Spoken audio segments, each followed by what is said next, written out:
Со тенденција за изградба на повеќе кружни текови во Скопје ќе се регулира сообраќајот и ќе се овозможи поголем проток на возилата без застој. Исто така ќе се избегне употребата на семафорите, а крстосниците ќе добијат поатрактивен изглед. Измената која се однесува на сообраќајот на кружните текови е една од најзначајните новини во предлог законот за изменување и дополнување на законот за безбедност на сообраќајот, усвоен на последната владина седница. За возачите кои ќе се движат по кружен тек важи едно правило: тие имаат првенство во однос на возачите кои се вклучуваат во истата крстосница. Возачот кој се движи во крстосница со кружен тек на сообраќајот, каде коловозот има две или повеќе сообраќајни ленти, должен е да се престрои во внатрешноста за да овозможи вклучување во крстосницата на други возачи, освен ако има намера да ја напушти крстосницата на најблискиот излез или поради густината на сообраќајот не е во состојба безбедно да се престрои.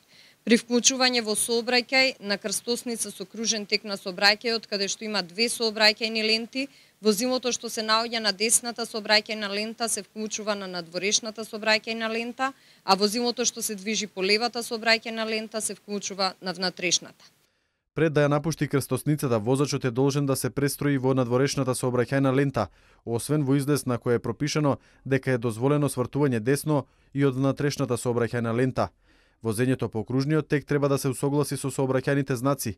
На правното лице кое постапува спротивно на одредбите за одржување на соодветната сигнализација, ќе му се изрече глоба во износ од 520 до 1350 евра во денарска противредност.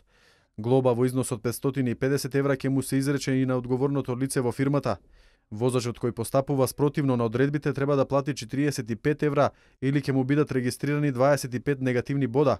Се заострува и казнената политика во однос на запирањето и паркирањето на возила на места предвидени за движење или паркирање на лица со посебни потреби. Досегашната глоба во износ од 200 евра се зголемува на 250 евра во денарска противредност.